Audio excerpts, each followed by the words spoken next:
प्यारे विद्यार्थियों, स्वागत है एक बार फिर से हमारी क्लास में। तो जो भी साथी पशु परीक्षर एग्जाम की तैयारी कर रहे हैं दोस्तों, पशु परीक्षर की एग्जाम तैयारी करने वाले विद्यार्थी के लिए दोस्तों मैं पार्ट बी के प्रश्न लेकर आज का दोस्तों क्या है दोस्तों, पार्ट बी के नए सिलेबस के अकॉर्डिंग मैं प्रश्न लेकर आज का दोस्तों, यानी कि जो हमारा पार्ट बी का नया सिलेबस जो चेंज हुआ था उसके अकॉर्डिंग मैं आपके प्रश्न लेकर आज का दोस्तों। और आज के जो प्रश्न है आपको हूबहू एग्जाम में देखने को मिलने वाले। तो आप क्या करोगे, आज के जो प्रश्न है ना पूरे पूरे आपको अटेम्प्ट करना, एक भी प्रश्न आपको छोड़ना नहीं, सारे के सारे प्रश्न महत्वपूर्ण और सिलेक्टेड किए हुए हैं दोस्तों। तो जो भी विद्यार्थी अपना पार्ट बी को मजबूत करना चाहते हैं और चाहते हैं कि पार्ट बी में से पूरे क्वेश्चन सही करना, तो आज की क्लास को आपको पूरी पूरी अटेम्प्ट करना। आज आपके नए सिलेबस के अकॉर्डिंग पार्ट बी की क्लास रहेगी, तो आज की क्लास आप पूरी पूरी आपको वॉच कर लेना। तो पहला प्रश्न आप सभी के रहेगा, पहला प्रश्न आज का, केंद्रीय भैंस अनुसंधान केंद्र कहाँ स्थित है? केंद्रीय भैंस अनुसंधान केंद्र कहाँ स्थित है? जोहड़बीड़ बीकानेर में, अविकानगर टोंक में, वल्लभ नगर उदयपुर में, या दुर्गापुर जयपुर में? क्वेश्चन काफी इंपॉर्टेंट है दोस्तों, मैं स्टार लगा रहा हूँ, आप भी इस प्रश्न को स्टार लगा लीजिएगा। बताओ केंद्रीय भैंस अनुसंधान केंद्र कहाँ पे स्थित है? सभी साथी आंसर देंगे, आंसर देने में ना कोई भी विद्यार्थी पीछे नहीं रहेगा और सबका यहाँ पे आंसर आना चाहिए।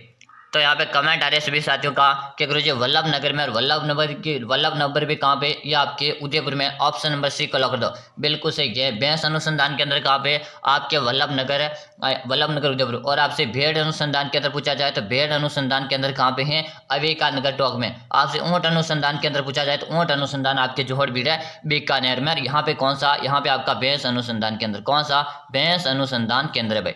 चलो अगला प्रश्न आप सबके सामने आज का दोस्तों, प्रश्न आप सभी के लिए आज का कि हंसिया के आकार का सींग है, निम्न में से किस भैंस की नस्ल की विशेषता? दोस्तों हंसिया के आकार का सींग निम्न में से किस भैंस की नस्ल की विशेषता? दोस्तों कि नीली रावी, सुरती, महसाणा, या दोस्तों मुर्रा? चलो भाई ये भी इंपॉर्टेंट प्रश्न है, मैं इसे भी मोस्ट लगा रहा हूँ, आप भी इसे मोस्ट लगा लो भाई। चलो आंसर दो कि हंसिया के आकार का सींग है, निम्न में से किस भैंस की नस्ल की विशेषता? सभी के कमेंट आने चाहिए, कमेंट करने में कोई भी विद्यार्थी पीछे नहीं रहेगा। और यहाँ पे देखो कमेंट तो मैं सभी साथियों को देख रहा हूँ और कमेंट आ रहा है गुरुजी सुरती सुरती, बिल्कुल सही बता रहे हो। जो भी साथी सुरती कमेंट करे ना, सुरती कमेंट करने वाले विद्यार्थी का क्या रहा? सबका राइट आंसर रहा ऑप्शन नंबर बी को लॉक कर दो। किसे लॉक कर दो? ऑप्शन नंबर बी को लॉक कर दो। जो भी साथी बी बता रहे, बी बताने वाले विद्यार्थी का क्या रहा? सही आंसर आ रहा। चलो अगला ऑप्शन आप सभी के सामने दोस्तों, पशुओं के कृत्रिम गर्भाधान के लिए प्रयुक्त वीर्य को संग्रहित किया जाता है। दोस्तों बताएगा पशुओं के कृत्रिम गर्भाधान के लिए प्रयुक्त वीर्य को संग्रहित किया जाता है तरल नाइट्रोजन में, या दोस्तों शुष्क बर्फ में, तरल ऑक्सीजन में, या दोस्तों तरल अमोनिया में? चलो आंसर दो, सभी को आंसर देना है, आंसर देने में कोई विद्यार्थी पीछे नहीं रहेगा। जिन साथियों ने एक बार क्लास को लाइक करेगा और चैनल को जिन विद्यार्थियों ने सब्सक्राइब नहीं किया वो सब्सक्राइब लेंगे, ताकि आगामी हमारी जितनी भी क्लास आएगी सबका आपको नोटिफिकेशन मिल जाएगा। चलो आंसर दो सभी कि पशुओं के कृत्रिम गर्भाधान के लिए प्रयुक्त वीर्य को संग्रहित किया जाता। तो यहाँ पे सभी का आंसर आ कि गुरुजी तरल नाइट्रोजन में। किसमें? तरल नाइट्रोजन में। ऑप्शन नंबर ए को लॉक दिया जाए। किसे लॉक दो? ऑप्शन नंबर जो साथ ए बता रहे ना, ए बताने वाले विद्यार्थी क्या रहा? सभी का यहाँ पे राइट आंसर आ रहा। चलो अगला जो प्रश्न आप सभी के सामने रहेगा कि क्या दोस्तों गर्वर टेस्ट का उपयोग किया जाता है? दोस्तों चलो आंसर दो जल्दी जल्दी। Option A, option B, option C, या ऑप्शन डी? दोस्तों जल्दी जल्दी क्या करना है, सभी को कमेंट करना है, कमेंट करने में कोई भी विद्यार्थी पीछे नहीं रहेगा। गर्वर टेस्ट का जो उपयोग है ना ये किया जाता है भाई। चलो जल्दी जल्दी कमेंट करो। तो यहाँ पे सभी का देखो आंसर सबको कमेंट करते रहना, कमेंट करने में ना कोई भी विद्यार्थी पीछे नहीं रहेगा।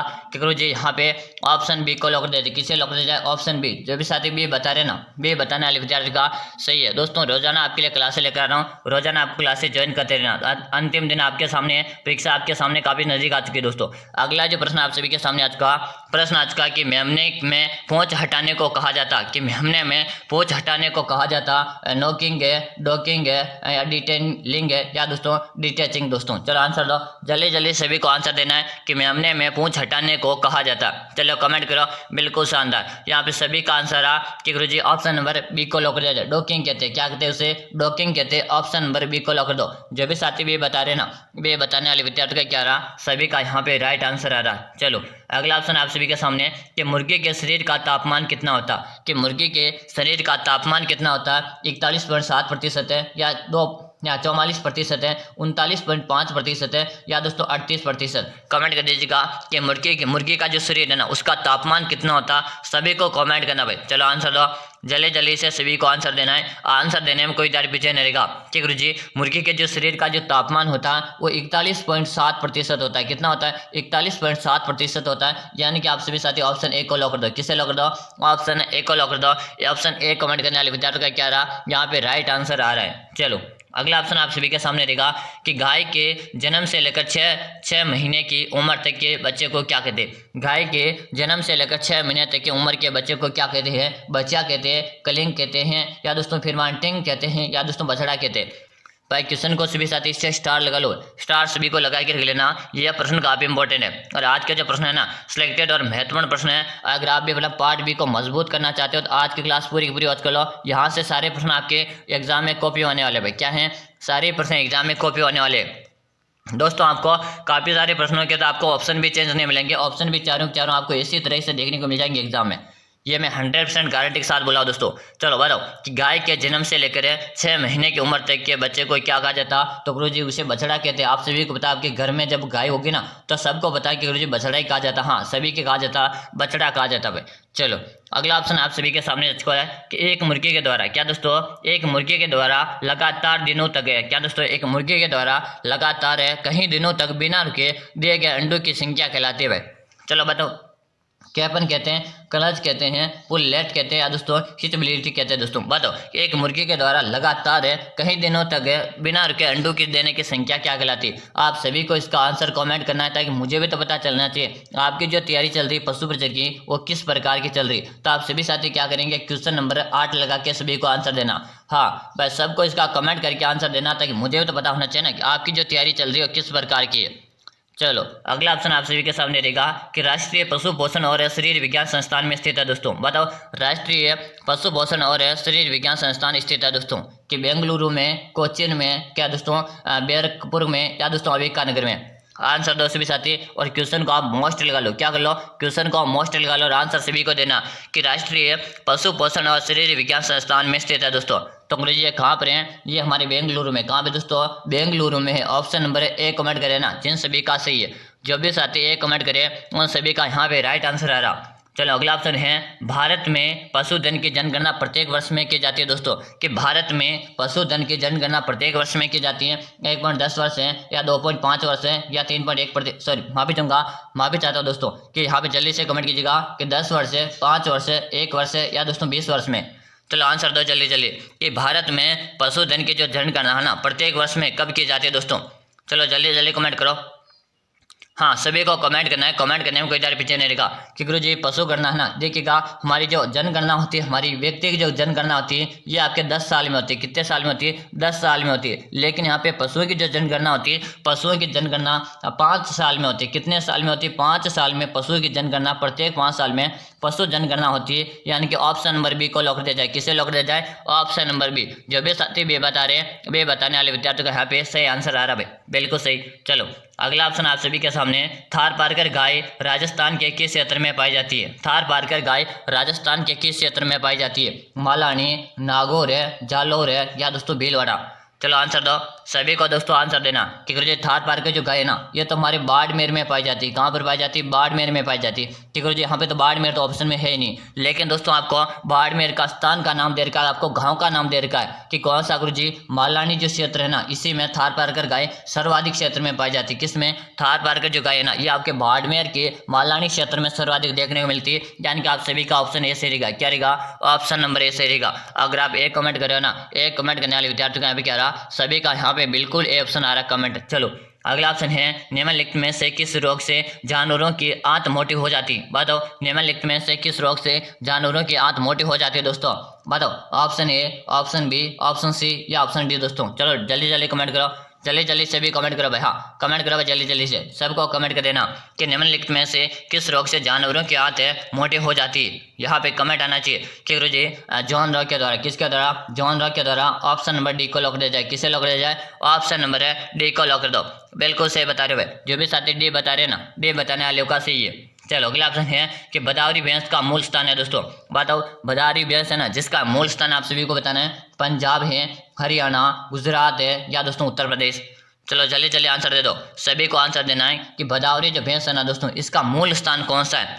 बिल्कुल सही, सभी को कमेंट करना है, कमेंट करने में कोई भी तैयारी पीछे नहीं रहेगा। देखिए दोस्तों बात करेंगे भदावरी भैंस की कि भदावरी भैंस जो है ना गुरुजी इसका मूल स्थान कौन सा, इटावा। कौन सा दोस्तों, इटावा इसका मूल स्थान है। और इटावा जो है ना गुरुजी ये आपके कहाँ पर है कि गुरुजी तो यूपी में, उत्तर प्रदेश में। कहाँ पर है आपके यूपी उत्तर प्रदेश में इटावा है।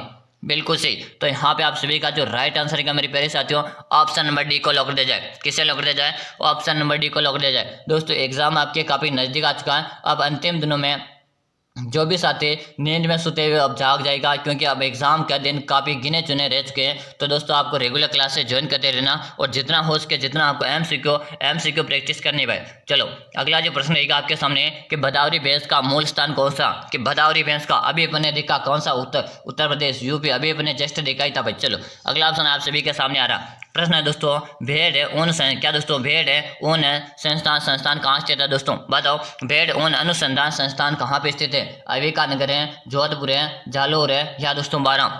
चलो जल्दी जल्दी कमेंट करो, कमेंट करने में कोई जारी पीछे नहीं रहेगा कि भेड़ है ऊन अनुसंधान संस्थान कहाँ पे स्थित है। जल्दी से सभी का कमेंट आ जाना चाहिए भाई।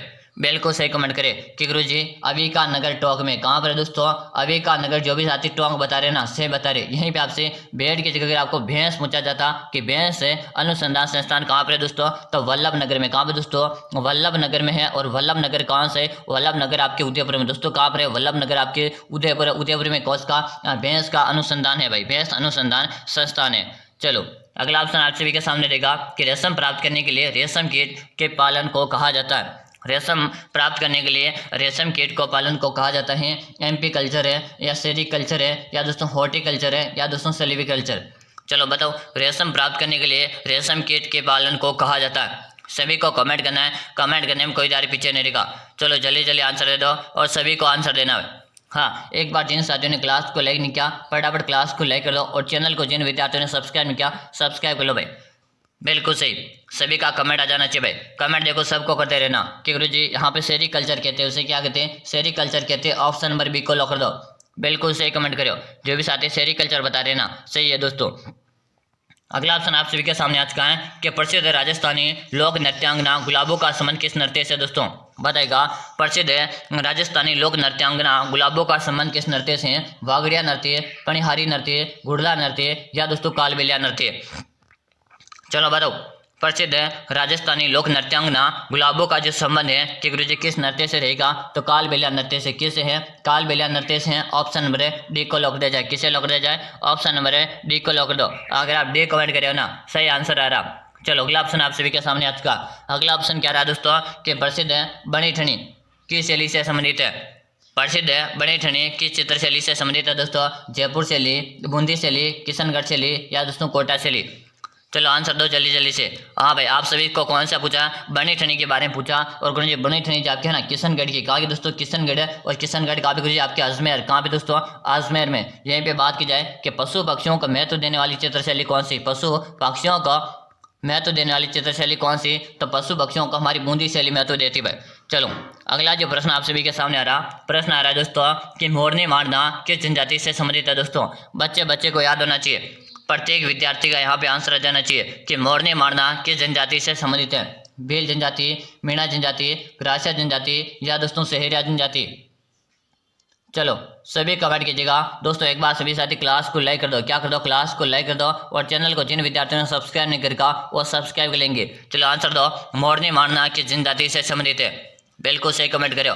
सभी का यहाँ पे आंसर रहा कि गुरुजी मीणा जनजाति के द्वारा मोरनी मारने की एक रस्म है भाई। क्या है, मीणा जनजाति के द्वारा ये कार्य किया जाता है मोरनी मारना। अपनी दीवार पर क्या दोस्तों, अपने घर की जो दीवार होते हैं ना उस पर क्या बनाए जाते हैं, चित्र बनाए जाते हैं कि मोरनी मारने के एक प्रकार के क्या है मीणा जनजाति में रस्म है। चलो अगला जो प्रश्न आप सभी के सामने रहेगा, राजस्थान के किस जिले को जांगल प्रदेश के नाम से जाना जाता, बताएगा। राजस्थान के किस जिले को जांगल प्रदेश के नाम से जाना जाता, अजमेर है, जैसलमेर है, सिरोही या दोस्तों बीकानेर। चलो जल्दी जल्दी कमेंट कीजिएगा, सभी को कमेंट करना है। कमेंट करने में ना कोई भी तैयारी पीछे नहीं रहेगा कि राजस्थान के किस जिले को जांगल प्रदेश के नाम से जाना जाता। तो यहाँ पे देखो सभी का कमेंट आ जाना चाहिए कि गुरुजी किसे कहा जाता, बीकानेर को कहा जाता। किसे कहा जाता, बीकानेर को कहा जाता। और बीकानेर की उस्ता कला काफी ज्यादा प्रसिद्ध है। कौन सी कला, उस्ता कला है ना, उस्ता कला आपके बीकानेर की प्रसिद्ध भाई। चलो बिल्कुल शानदार, सभी का यहाँ पे आंसर है डी। डी कमेंट करें ना, सही दोस्तों। और दोस्तों एक प्रश्न आपसे पूछा जाता कि आपको राजस्थान में, क्या पे दोस्तों, राजस्थान में सर्वाधिक, क्या है दोस्तों, राजस्थान में सर्वाधिक ऊंट आपको किस जिले में देखने को मिलते हैं? किस में दोस्तों सर्वाधिक ऊंट है? और यहाँ पे जो आंसर आता है कि गुरुजी बीकानेर में। बीकानेर में नहीं भाई, बीकानेर में नहीं, ये अपने जैसलमेर में आपको सर्वाधिक ऊंट देखने को मिलते हैं। कहाँ पे? जैसलमेर में। हाँ बिल्कुल सही, यहाँ पे 19% का 99 बच्चों का यहाँ पे गलत हो जाता है भाई। चलो अगला ऑप्शन आप सभी के सामने है कि राजस्थान का कौन सा शहर घंटियों के शहर के नाम रूप में जाना जाता? राजस्थान का कौन सा शहर घंटियों के शहर के रूप में जाना जाता? झालरापाटन है, मंडौर है, केशोरायपाटन है, या दोस्तों डी? राजस्थान का कौन सा शहर घंटियों के शहर के रूप में जाना जाता? सभी कमेंट कर दो भाई। हाँ कमेंट सभी को करते रहना और क्लास को पूरी पूरी आपको अटेम्प्ट करना, एक भी प्रश्न आपको छोड़ना नहीं भाई। सारे के सारे प्रश्न हैं सिलेक्टेड और महत्वपूर्ण प्रश्न है दोस्तों। तो आज की जो क्लास है ये आपको पूरी पूरी वॉच कर लेना भाई। चलो आंसर दे दो कि गुरु जी झालरापाटन को कहा जाता है। किसे कहा जाता है? झालरापाटन है। और झालरापाटन भी गुरु जी कहाँ पर है? ये आपके झालावाड़ में दोस्तों। कहाँ पर है? झालरापाटन झालावाड़ को घंटियों का शहर कहा जाता है। ऑप्शन नंबर है एक को लॉक दिया जाए। किसे लॉक दिया जाए? ऑप्शन नंबर है एक को लॉक दिया जाए। जो भी साथी ए बता रहे ना, ये बताने वाले विद्यार्थियों का सभी का सही आंसर आ रहा। चलो अगला ऑप्शन आ चुका है। इससे पहले मैं सभी विद्यार्थियों को बताना चाहूंगा, जो भी विद्यार्थी पशु परिचर एग्जाम की तैयारी करे दोस्तों, किसके? पशु परिचर एग्जाम की तैयारी करे हैं और पशु परिचर एग्जाम की तैयारी करने चाहते हैं और करना नहीं चाहते, जो भी कर रहे हैं और अपना सिलेक्शन लेना चाहते हैं, क्या करना चाहते हैं? सिलेक्शन लेना चाहते हैं कि गुरुजी मुझे तो ना पशु परिचर में सिलेक्शन लेना, मेरे तो माता पिता का जो सपना है उसे पूरा करना है और इस बार मुझे घर जाकर क्या करना है? कुर्सियाँ लौटानी है भाई। क्या करना? घर पर मुझे कुर्सियाँ लेकर जाना है। तो दोस्तों आप सभी के लिए मैंने 5000 प्रश्नों का एक पीडीएफ तैयार करके दोस्तों, कितने प्रश्नों का? 5000 प्रश्नों का एक पीडीएफ तैयार करके दोस्तों 5000 प्रश्न मिलेंगे, जिसमें आपको प्रत्येक प्रश्न की व्याख्या मिलेगी। क्या मिलेगी? प्रत्येक प्रश्न की आपको व्याख्या मिलेगी और 5000 प्रश्न मिलेंगे। अगर आप दोस्तों इस 5000 प्रश्नों को एग्जाम से पहले पहले, यानी कि दोस्तों 1 दिसंबर से पहले पहले अगर आप इन 5000 प्रश्नों को पढ़ लेते हो तो मैं आपसे 100% गारंटी लेता हूँ आपका सिलेक्शन पक्का भाई। तब तो आपका बेड़ा पार भाई। लेकिन दोस्तों वह शर्त क्या है? 1 दिसंबर से पहले पहले, यानी कि अपना 1 दिसंबर से आपके एग्जाम स्टार्ट हैं तो आपको 1 दिसंबर से पहले पहले अगर दोस्तों आपने 5000 प्रश्नों को एक बार पढ़ लिया तो आपका सिलेक्शन तो पक्का है। कि गुरुजी 5000 प्रश्नों का पीडीएफ में कहाँ मिल सकता है क्या? हाँ दोस्तों आपको ये पीडीएफ मिल सकता, तो कहाँ मिल सकता है दोस्तों? इस पीडीएफ का 49 रुपये का चार्ज लगेगा। कितना चार्ज इस पीडीएफ का?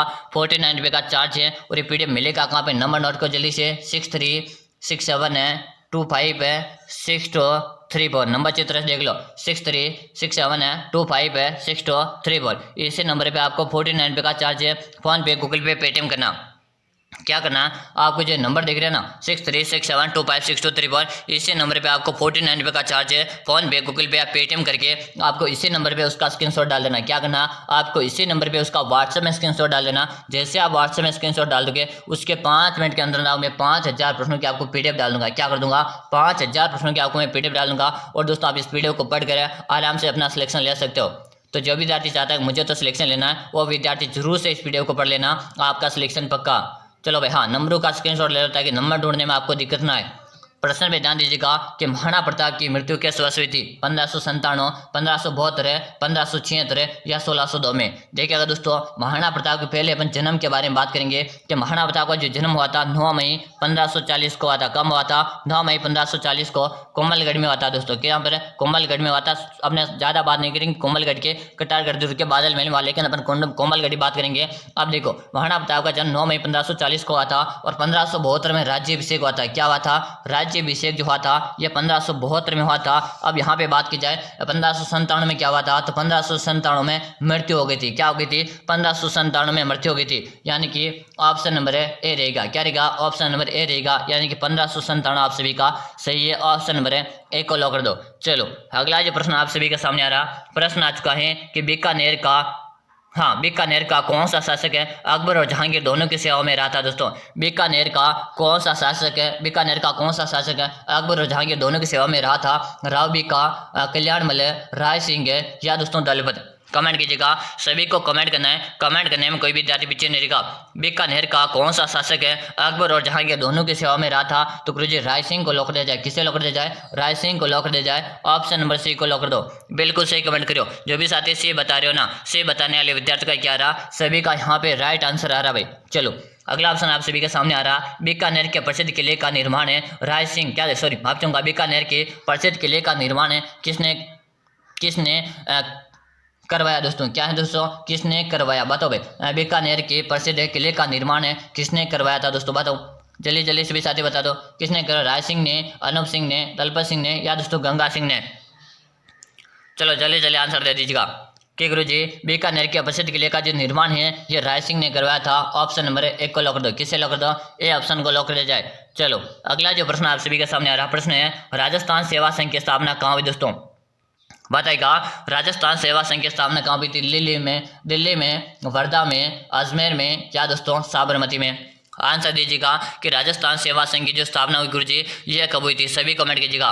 दोस्तों बात करेंगे राजस्थान सेवा संघ की स्थापना 1919 में हुई थी। कब हुई थी? 1919 में हुई थी गुरुजी। कहाँ हुई थी? महाराष्ट्र में हुई थी। कहाँ पे दोस्तों? महाराष्ट्र में हुई थी। और महाराष्ट्र में भी कहाँ पे? वर्धा महाराष्ट्र में 1919 में महाराष्ट्र में हुई थी। याद कीजिएगा बिल्कुल सही। ऑप्शन नंबर बी कमेंट करने वाले विद्यार्थी का क्या रहा? सभी का यहाँ पे करेक्ट आंसर है।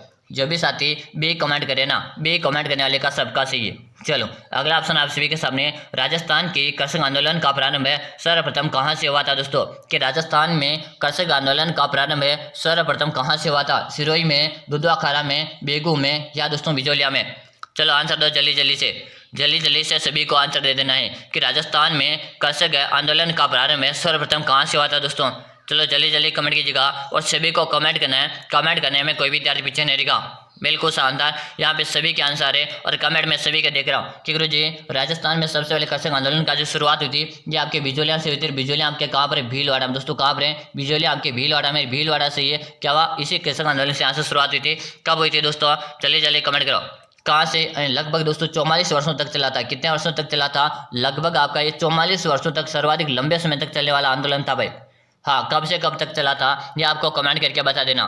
चलो अगला ऑप्शन आप सभी के सामने आज का कि कोटा राज्य का संस्थापक निम्न में से कौन था दोस्तों? कोटा राज्य का संस्थापक निम्न में से कौन था? एक मुकुंद सिंह है, माधो सिंह है, रतन सिंह है या दोस्तों जालिम सिंह? कोटा राज्य का संस्थापक है निम्न में से कौन था? जल्दी कमेंट कीजिएगा। कमेंट सभी को करते रहना। चलो आंसर दे दो। कोटा राज्य का संस्थापक कौन था भाई? बिल्कुल सही बता रहे हो कि गुरुजी माधो सिंह को लॉक कर दिया जाए। ऑप्शन नंबर बी को सही कर दो। किससे सही कर दो? ऑप्शन नंबर है बी को लॉक कर दिया जाए। अगर आप भी कमेंट करे हो ना, सही कमेंट करे हो। अगला ऑप्शन है, अंग्रेजों से संधि करने वाला राजस्थान का प्रथम राज्य था।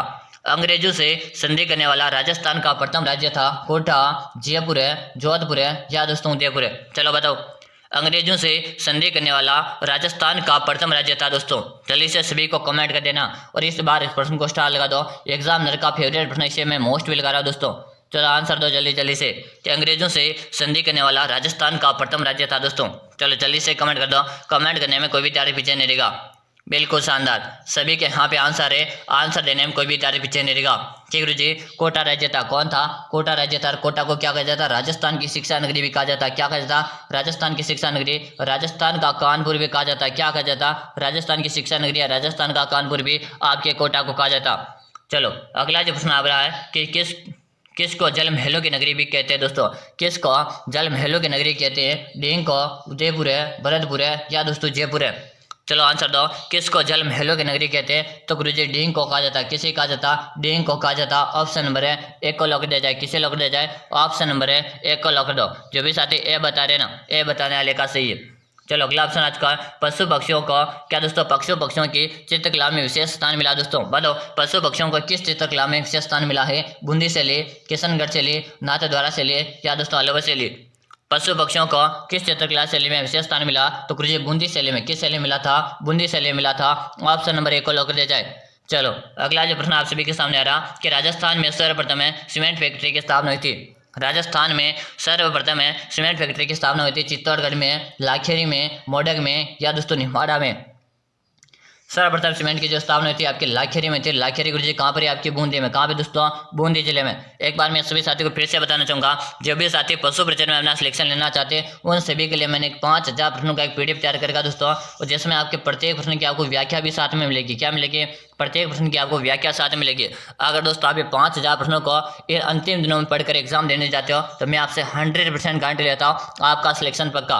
अगर आप भी चाहते हो कि गुरुजी मुझे तो कैसे भी करके इस बार सिलेक्शन लेना ही लेना है, क्या करना है गुरुजी, मुझे तो इस बार सिलेक्शन लेना ही लेना। अगर आप सिलेक्शन लेना चाहते हो ना तो इस बार आप 5000 प्रश्नों की पीडीएफ को पढ़ कर एग्जाम देने जाएगा। मेरा वादा रहा दोस्तों, 100% आपका सिलेक्शन है। कि जब पीडीएफ का मिल सकता तो इस पीडीएफ का 49 रुपये का चार्ज है। कितना चार्ज इस पीडीएफ का? 49 रुपये का चार्ज है। और ये पीडीएफ मिलेगा कहाँ पे? नंबर नोट करो जल्दी से कि 6367 है, 25 है, 6234। अच्छी तरह से देख लो, 6367 है, 25 है, 6234। इसी नंबर पे आपको 49 रुपये का चार्ज है। फोन पे, गूगल पे, पेटीएम करना है। क्या करना? फोन पे, गूगल पे, पेटीएम करके आपको इसी नंबर पे व्हाट्सएप में स्क्रीनशॉट डालना है। क्या करना दोस्तों? व्हाट्सएप में स्क्रीनशॉट डाल देना। जैसे आप व्हाट्सएप में स्क्रीनशॉट डाल दोगे उसके 5 मिनट के अंदर आपको पीडीएफ मिल जाए दोस्तों। और वादा रहा दोस्तों, इन अंतिम दिनों में अगर आप 5000 प्रश्नों को पढ़कर एग्जाम देने जाते हो तो आपका सिलेक्शन पक्का है। अगर आप सिलेक्शन लेना चाहते हो तो एक बार पीडीएफ पढ़ लीजिएगा। वादा रहा दोस्तों, सिलेक्शन आपका आराम से हो जाएगा। चलो नंबरों का स्क्रीनशॉट ले लो ताकि नंबर ढूंढने में आपको दिक्कत ना आए। अगला और हमारा अंतिम प्रश्न आ रहा, आपके कितने ऑप्शन सही है दोस्तों बताओ? 20 प्लस सही है, 25 प्लस है, 27 प्लस है, या 30 में से 30 आपके सही है? कमेंट सभी को करके बताना। और दोस्तों रोजाना इसी तरह की क्लासेस देखने के लिए आपको अभी से चैनल को सब्सक्राइब लेना और क्लास को एक लाइक नहीं किया लाइक करो, ताकि रोजाना आपको जब भी क्लास आएगी मिलती रहेगी। फिर मिलते हैं अगले क्लास में, तब तक के लिए जय हिंद, वंदे मातरम दोस्तों।